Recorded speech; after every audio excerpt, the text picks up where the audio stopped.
Welcome to Coach's Corner, everybody. Thanks for watching this show. I'm your host, Coach Tripp, here on Wednesday night as we do the four-wheel drive show every Wednesday night with new topics. A good friend of mine, high school teammate, Liverpool High School, Billy Pendock in the house. Yeah, right up there. Yeah. Right up there. Defensive tackle for Syracuse in the early 80s, went on to play in the pros. Below me, Blaze Winter. What's up, Blazer? And you are beautiful, baby. You are just looking dapper today. Just got back from the doctor's office, and we talked about on our show a few weeks ago about sacrifice and injuries and everything. So catch that podcast. But today, our subject is titled Transactional Coaches. This is brought to you by Pensacola Glass, the clear choice for all your glass needs.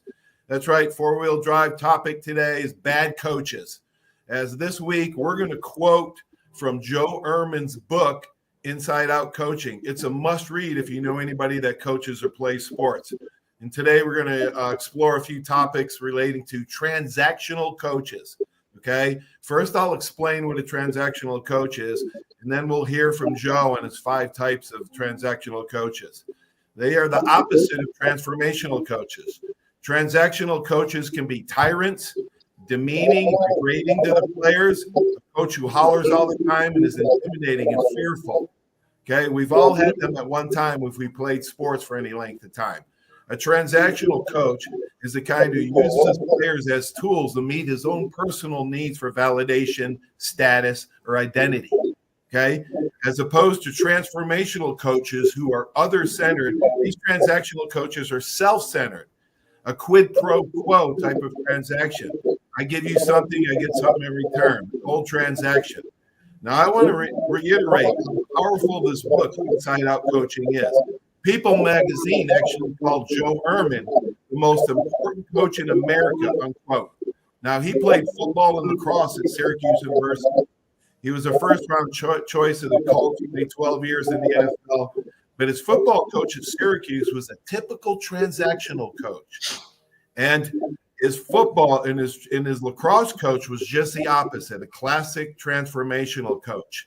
Now, I duly note that the football team at Syracuse back then was not very good, but the lacrosse team, oh, my friend, under Roy Simmons, they won numerous national championships. So let's explore Coach Ehrmann's 5 types of transactional coaches. Number 1, the dictators. Number 2, the bullies. Number 3, the narcissists. Number 4, the saints. And number 5, the misfits. Joe describes them. He calls it win-it-all-cost mentality. The dictator coach is a coach who has his way without any suggestions or any input from his assistants or players. No feedback, no meaningful open communication with his team. I've seen a few of those.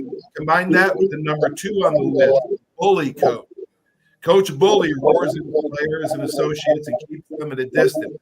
A bully coach's repertoire includes shouting, cursing, personal denigration, humiliation. So the intimidating coach can be very difficult to approach or feel connected to. Coach Bully has an incomprehensible need to dominate his players, sometimes emotionally and verbally abusive. Sometimes these coaches don't realize what they're doing. Sometimes, the damage is they don't realize what they're having on their players. The first thing you have to do is examine yourself. You have to become transformational. You have to ask yourself the hard questions. Why do I coach? How do I coach?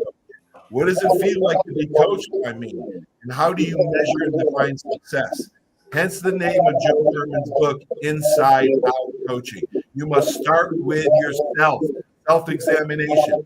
Joe started out with transactional tendencies, and so did I when I started coaching. We're not perfect. We slip up once in a while. I was a much better coach, though, 20 years later. My high school coach, Joe Leary, really good high school coach, and Blaze, your college coach, he could be transactional at times, but he was also transformational. My high school coach, Coach Bear Bryant, could be tough as nails, but he could be transformational in the same day.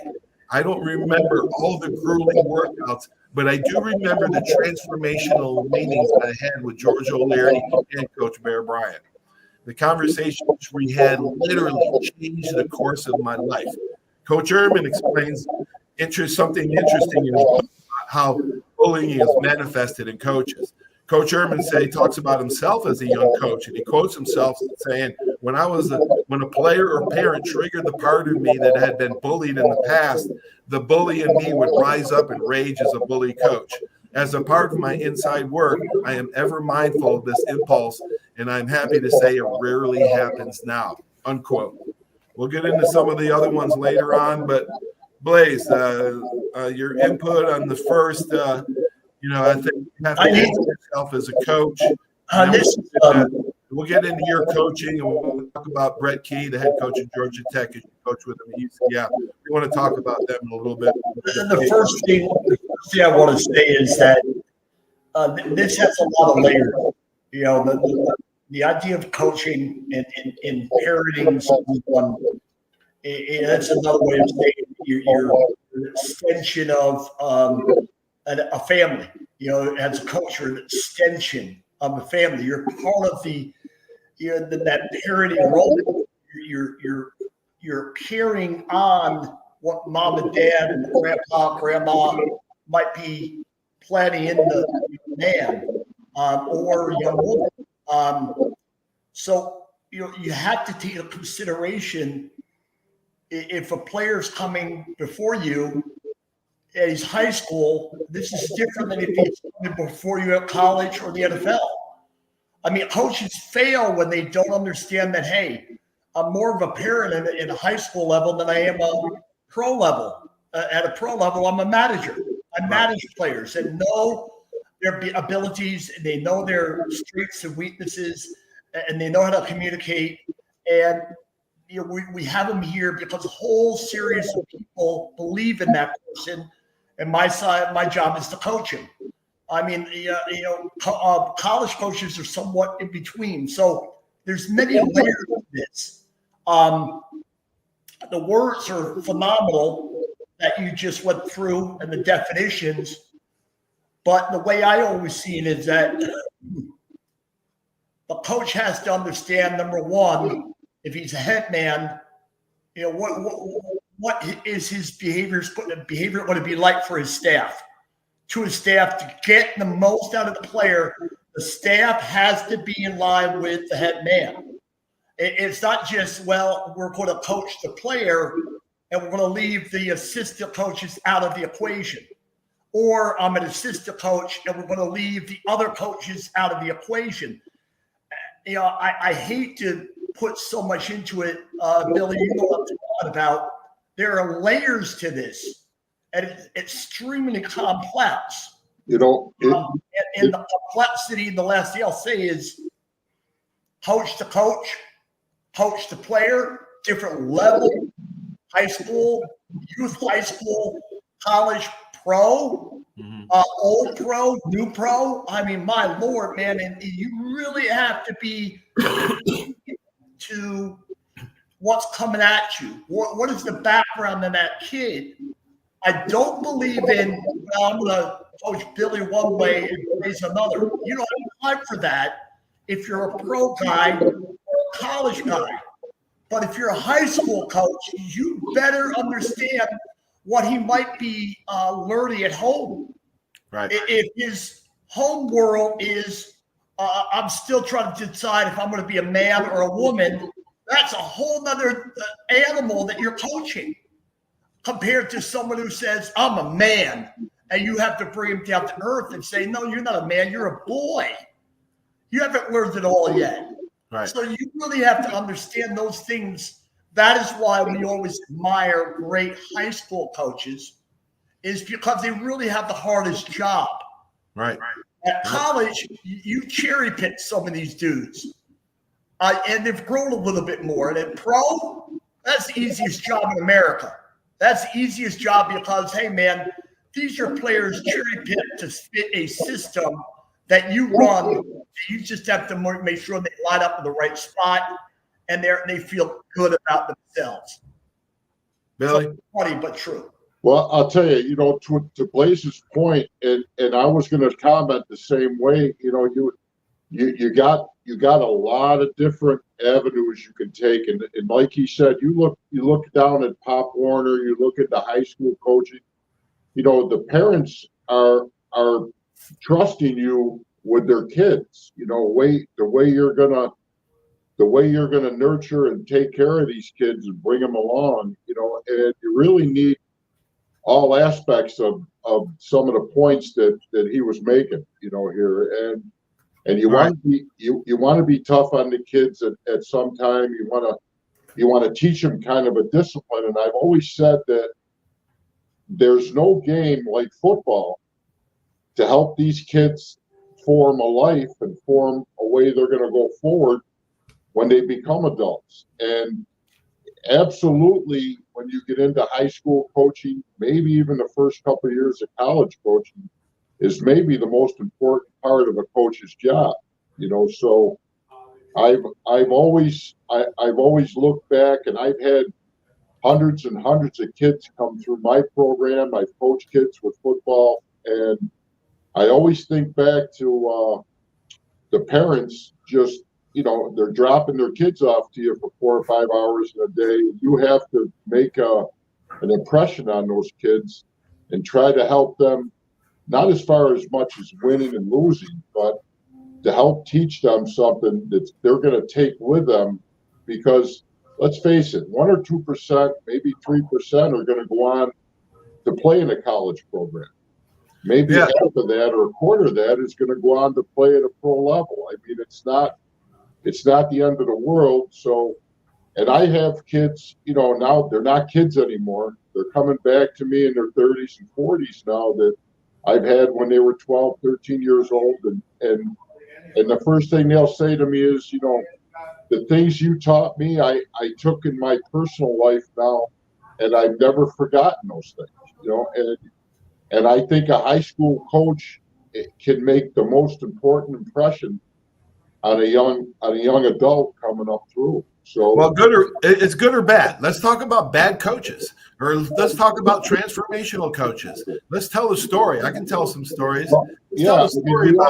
We all got stories. I mean, I'm not going to name names, but we all got horror stories of coaches we've had that, you know, you could tell. And I'm going to tell you this. You know, we go back to the 4-wheel drive, the 4 of us, and I'm going to tell you this. I could probably speak for all 3 other guys. The 4 of us would stand and take a bullet for Coach George O'Leary.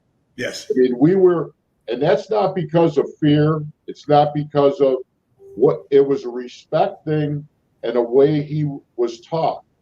But now when you look forward into our head coach at that point, I'm not gonna go into names. People probably know, and that it's a whole different aspect for myself.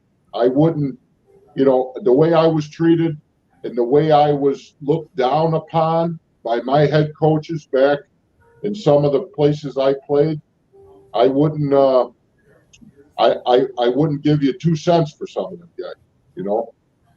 I think a person like, let's take George O'Leary. George O'Leary, who was coaching forever, he was a master at delivering a consistent message to his staff. He never asked you to do something he would not do himself. He demanded time put in and uncovering every degree in the equation that needed to be uncovered to make improvements. He never tolerated anyone being mediocre, anyone accepted being mediocre, and he pressured, as a head coach, his staff. I saw it before my eyes. I mean, Brett Keys is a great example of a disciple of George O'Leary. Yeah, let's talk about Brett. You coach with Brett Key. Brett Keys is simply staying true to what he learned from the master George, which is do it in this order. Remember, Keys was also with Alabama's coach, Nick Saban. Right. Same type of dude, man. Same type of coach that believed in, we're doing it this way. Yep. This is the way we're going to get it done.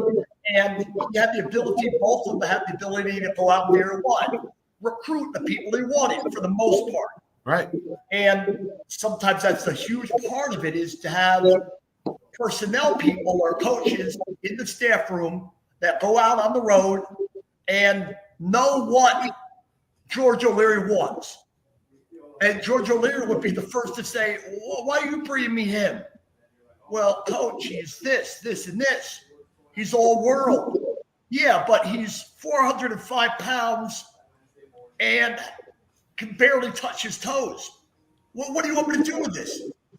Or he would turn around and say, you want him, stand on the table, because if you want him, you're putting your name on the line. You're putting your job on the line. And he would put that type of pressure on his staff. And this is why he was consistently at Georgia Tech, where he's the head man, at Minnesota, running the defense, and in UCF, University of Central Florida. Yep. I mean, he was a successful person because he coached his staff. And people wonder, well, why were people coming and going? Because he would rattle your world. He would hurt you emotionally if you weren't strong. If you weren't ready for it, I'm one of those dudes. He was going to try to bully you, even though he knew I was a great player. He was going to try to test your will to see if you would break, because he didn't want to go to battle with a staff of people that translated to his players that they were weak. And man, he was a master at understanding, here's the order. And he also was a master at telling me, whispering in my ear, let me do the dirty work. You be the nice guy. Today, you be the nice guy to your players. Let me be the bad guy. All right. Because I'll be chewing on him for not doing the little things right, because I was coached by George O'Leary to what? Believe the little things matter. But there was a time that he would be like, no, let me be that bad guy, man. Let me bring it. I will handle the bad stuff. So he was constantly playing this complex game with all these different personality types.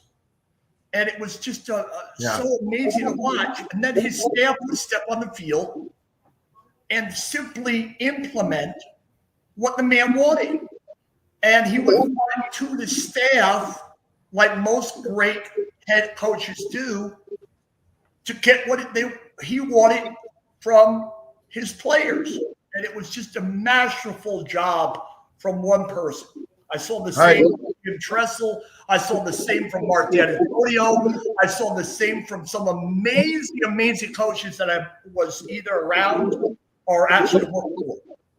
All right. Hey, let's talk bad coaches. I know all the good coaches you guys have. Let's talk bad coaches. Now, you guys talked a little bit about, like, Pop Warner football is different than high school and college.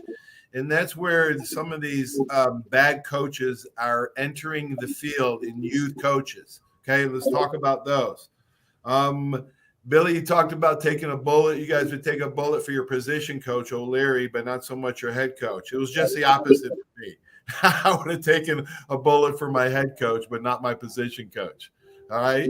So that's the kind of dynamic that you see in these coaches with the relationship with the players.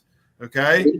All right, let's continue on. Then I'm going to ask a couple of questions. You guys tell some stories of a transformational or an asshole coach, a transactional coach. Let's tackle these last three. It takes courage not only to admit that these transactional moments occur, but to commit to self-assessment and contemplation. Number 3 in our types of transactional list is the narcissist. This is the type of coach who thinks it's all about him, the life of the party, craves center stage. He's the one that floats on the sideline when the clock ticks down. He's proud of himself, not his players. He lacks empathy for others. He doesn't care about other people. This type of coach is more rare, but it's much more dangerous because he lacks the ability to self-critique and do the inside-out work. He's unwilling to do the hard part, to ask himself the hard questions. Okay, that's the narcissist. There's also people out there in the world. Avoid them, believe me. Number 4 is called the saint.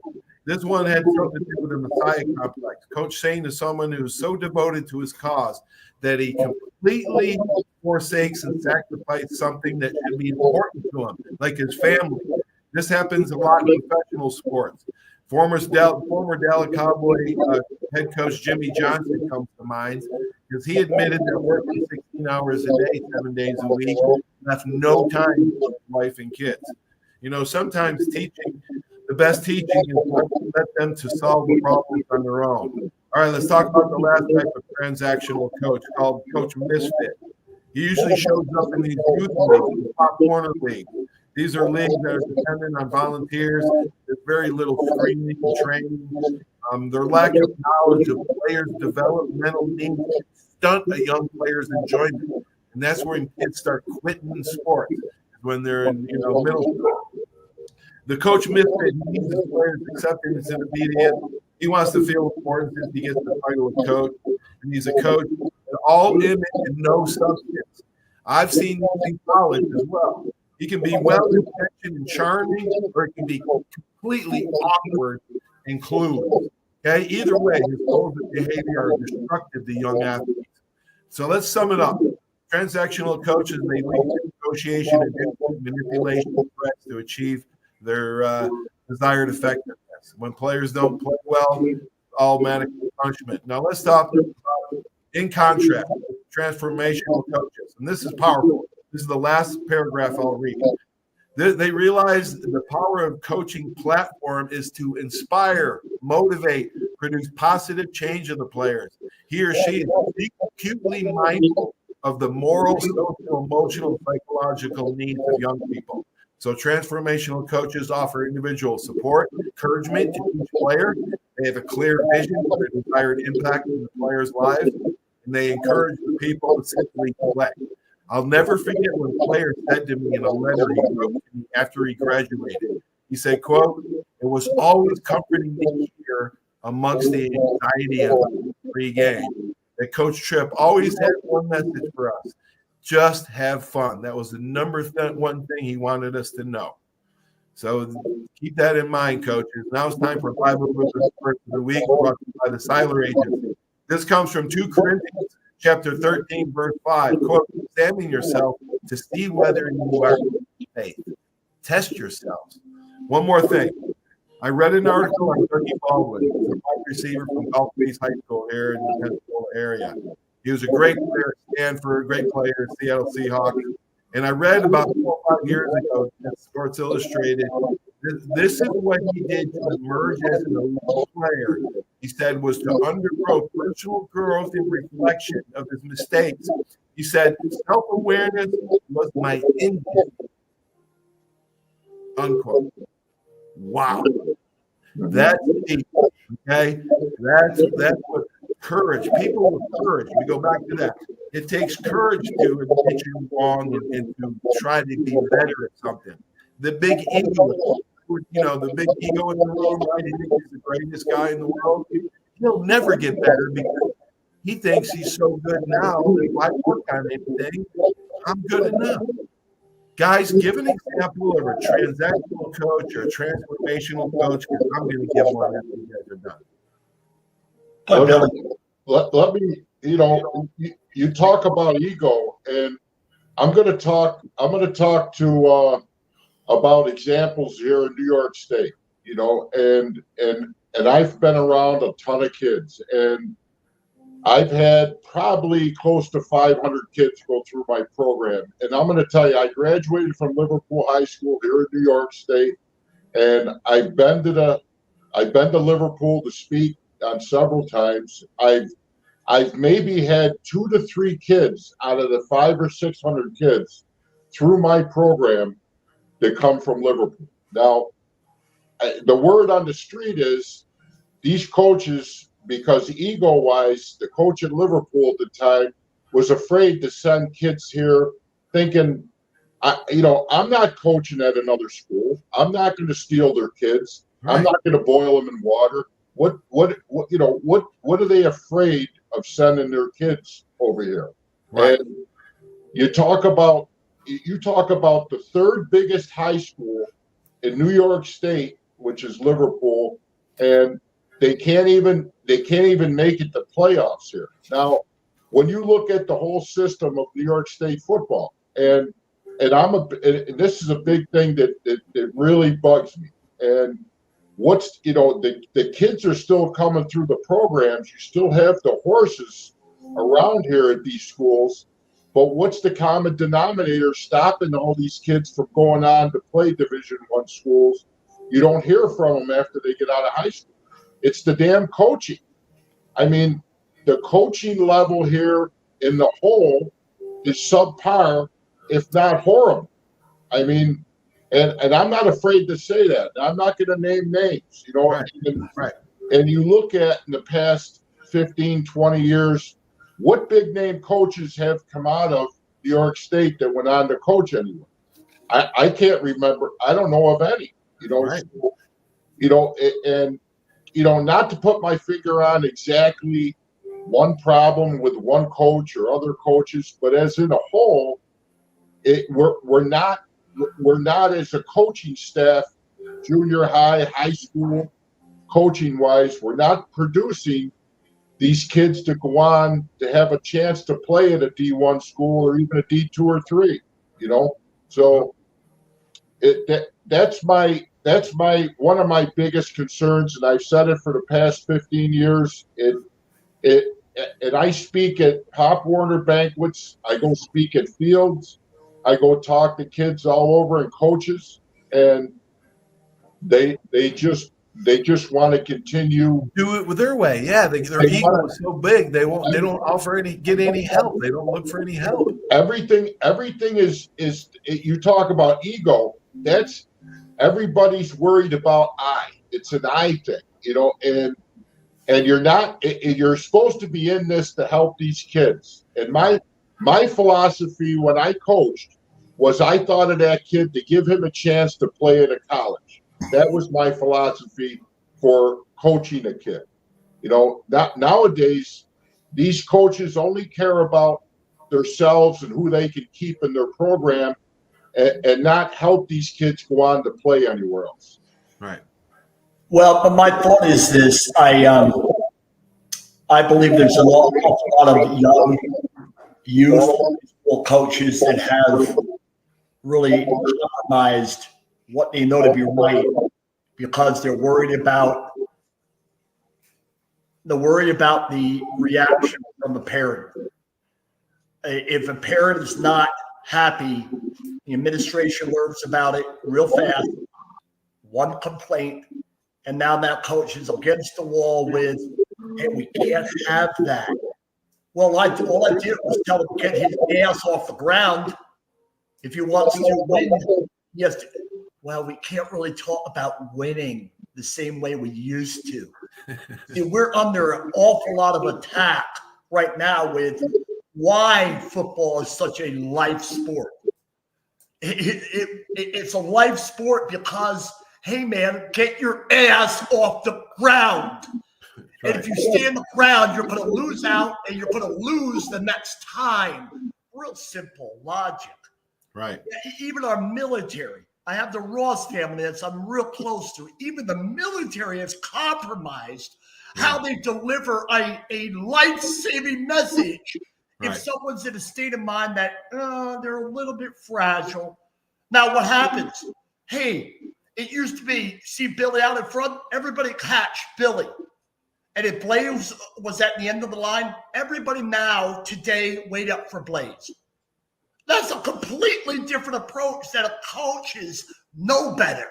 They know better. But the Sabins, the O'Learys, the Tressels, the D'Antonios, they're all going.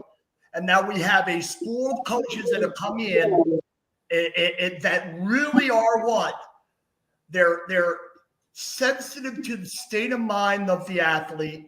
And if he's not feeling or she's not feeling well, hey, go take a seat and maybe you'll feel better tomorrow. And what does that do to the whole structure of raising men? Kids, to go to work. That's right. To go to work one day when you're not feeling well, when you're accompanied and you got somebody depending on you in your company that, you know, to do your job and you don't want to got go it. to bed. Yeah. And what do we see all over America on the phone and drive-thrus and everywhere? I don't care if it's McDonald's. Well, what a crappy job.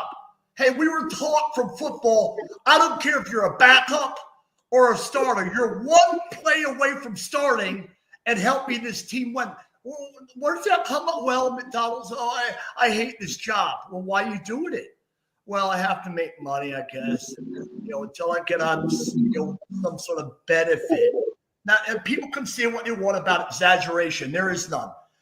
We are in a position right now where coaches are scared to death to do what they know is right.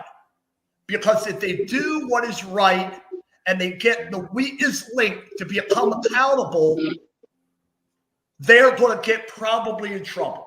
Blaze, you're right. We got politicians like that. They're afraid to do the right thing. We see it everywhere. Politicians like that. So it's in general society. The common in our society. Football. It's exactly what our society is dictating to everyone now. You're not. There is no more mental physical toughness anymore. There's no more. You're not demanding that no more as even a parent, a coach, a mentor, anyone, and he's 100% right. And that's the reason I got out of coaching. I mean, you can't say the wrong thing or even think the wrong thing because you're getting pulled into the AD's office and you're going to get asked, why did you look at that kid in a threatening manner? And that's a true story. That's the only way I can look. I didn't know it was a threatening manner. Here's my key. Have a good day. I mean, that's it. So hey, I got a penalty for looking at a referee. Do you think I gave him an intimidating look? I didn't even say a word. Really a trip. You're in a game that demands that you look at details and you are accountable for every one of those movements to somebody else. You're accountable not just to yourself and your God, but you're accountable to one another. And a coach is instilling this in you that, hey, you're responsible for your actions because it affects the other people that are sitting behind you on the wall. To Billy, to Tim, to Jamie. Hey, those brothers are counting on you. And this foundation lesson is going right down the fucking toilet because, well, we have to be careful because you know who's going to show up on the field asking questions?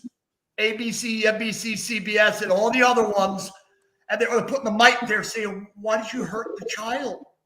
Why did you? It's really scary right now, but there are a few programs, quite a few, that will stay true to what the beauty of the sport is. And that is a coach instructing a staff and a staff changing the life of their young people. I could tell you this in New York State, I don't know of any. So maybe you guys live in a different area over there, but here, there is none of that. There is none.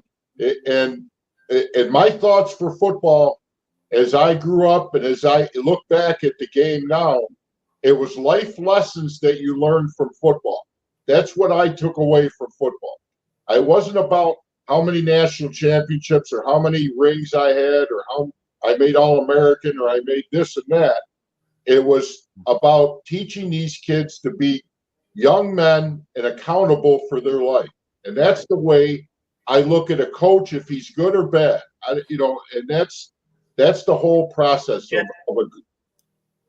And there are teams down here, to be fair, with this whole conversation. There are teams in my area of Florida, and that we all know, and that win, and they turn out amazing young men that academically are sound, and they're all over Florida, these amazing programs. They're all and over Pensacola.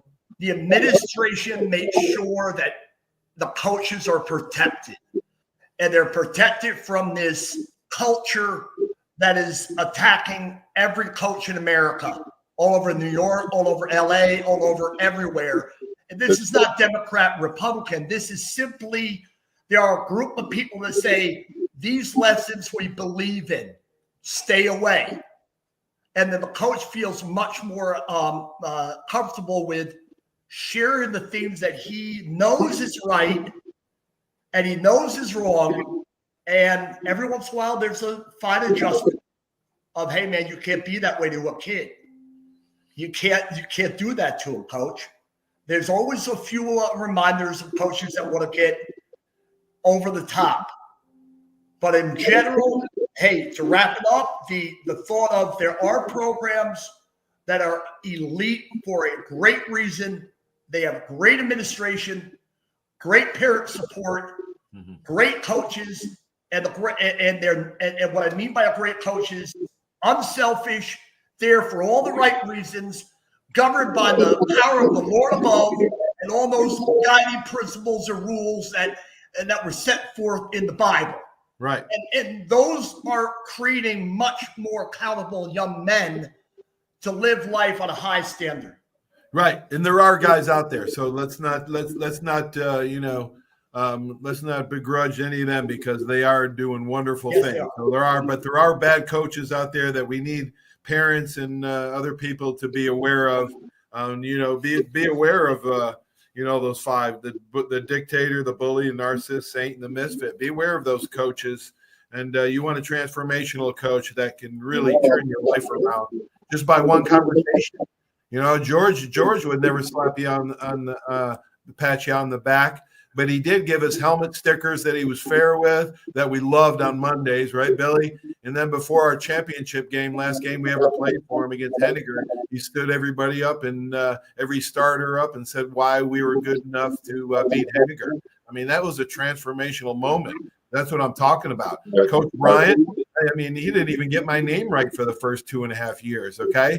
I didn't play anything for him. I didn't even know he knew I existed. He called me up in his office. Going into my third year, he called me up in his office.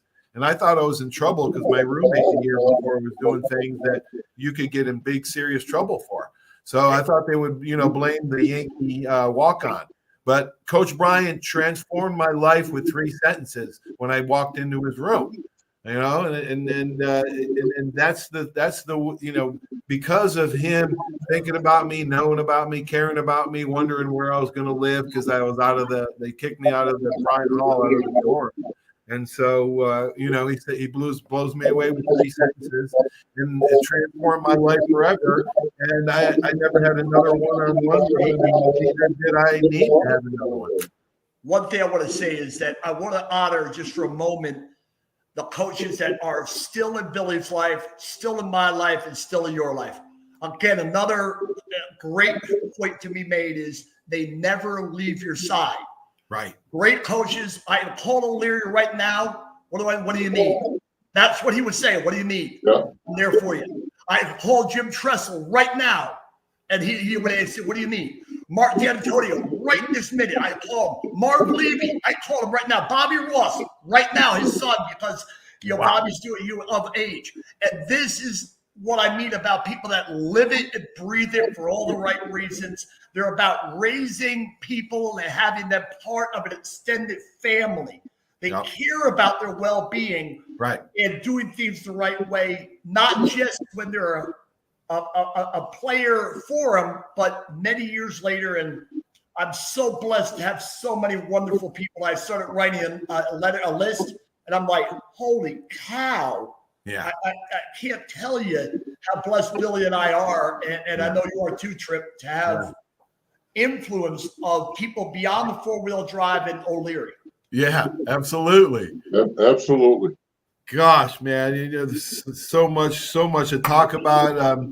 It's Syracuse is playing Georgia Tech this week, and I don't know if you guys ever met Joe Ehrman, but he also has another book out that is really good. Season, I can't remember the name of it. Probably got it behind me somewhere. Joe Ehrman is a great Syracuse great, and if you guys get a chance, you should read that book, Inside Out Coaching, and recommend it to anybody. But all right, hey, this Saturday, you guys know Al Romano. Some of you guys know Al Romano. Yeah, right. Very. He was like a cross between. He was so good looking that he was a cross between Omar Sharif, Mark Spitz, and Burt Reynolds. He's a Salve boy, right? Salve from Salve High School. Yeah, he's going to be on Saturday morning at 10 o'clock. So everybody, tune into that. He's got an amazing story. It's just you can't miss that. He's a good All right, guys. Thanks for your time. Thanks for your love. Peace, man. Blazy, love you, man. Love you, brother. See you Take later. care, Paulie. Thanks, Billy. Love you guys. All right, stay tuned for these important messages. Those guys are fantastic. Without these great sponsors, this show just wouldn't be possible. So go check out their place of business and have a great sports night. We'll talk to you soon. So long. There's a reason why Hill Kelly in Pensacola is the #1 selling Chrysler, Dodge, Jeep, Ram dealer between Jacksonville and New Orleans. While other dealers have taken advantage of a competitive market with higher prices, Hill Kelly has discounted prices to the lowest of the year. And Hill Kelly in Pensacola won't surprise you with excessive charges beyond the selling price. Come see why people from Milton, Pace, Foley, Bay Minette, Daphne, Gulf Shores, Mobile, and beyond are driving to Hill Kelly in Pensacola to buy their next new Chrysler, Dodge, Jeep, or Ram. At Hill Kelly, the bottom line price and your satisfaction are what really matter. So before you sign, check the bottom line and make the trip to Hill Kelly in Pensacola to see what true local ownership can do for you. At Hill Kelly Chrysler, Dodge, Jeep, Ram, Highway 29 in Car City, Pensacola. Or shop online 24/7 at hillkellydodge.com. When it comes to bottom line pricing, nobody beats a Hill Kelly deal. Nobody. 75 years of service and high-tech today. It's Pensacola Glass Company at 433-8348. High-tech is a term often applied to advanced services and products in today's marketplace. And today, glass is much more than a simple pane of brittle, see-through stuff we hit baseballs through when we were kids. Glass is now a product with unique flexibility in both performance and application. And Pensacola Glass Company is growing right along. That's Pensacola Glass Company at 433-8348. Are you riding around in a filthy vehicle? Dirty car no more. Visit Ronnie's Car Wash today to get it shining in no time. They have 3 convenient locations with another coming soon. The unlimited monthly wash packages start as low as $14.95 per month with free vacuums, multi-purpose spray and towels. Visit them in Gulf Breeze, Navarre, Fort Walton, and soon Crestview. Don't wait, wash today. Be sure to see Ronnie's Car Wash on Facebook to see the latest specials and discounts. You'll be riding and shining in no time. That's you trying to fix the plumbing yourself to save a few bucks. Doing things yourself doesn't always end well. The same goes for insurance. That's why Auto Owners works with local independent agents who tailor coverage to meet your needs and offer discounts for life, home, car, and business insurance. Because sometimes you need a professional to get the job done right. That's simple human sense. Drive a little to save a lot on 170 Buicks and GMCs at Step 1 Buick GMC. Get savings up to $4,000 on new Buick Encores, $9,450 on new Buick Envisions, $7,000 on new GMC Yukon XLs, or up to $15,345 off on new Sierras. Only at Step 1 Buick GMC, Pensacola. Plus tax, tag, title, license, dealer processing fee expires 7/31/24 on select new 24 in-stock models. Discount off MSRP includes all incentives. My name is Steve Reynolds. I'm the manager and owner of Cordova Lanes, and we help keep your mind out of the gutter. Cordova Lanes is part of the community of Pensacola. Being here for 43 years, we've entertained more people than any other bowling center in the city. We self-fund for a living. Cordova Lanes is located at 2111 Airport Boulevard in Pensacola, behind Cordova Mall. Come on out and see us at Cordova Lanes Bowling Center.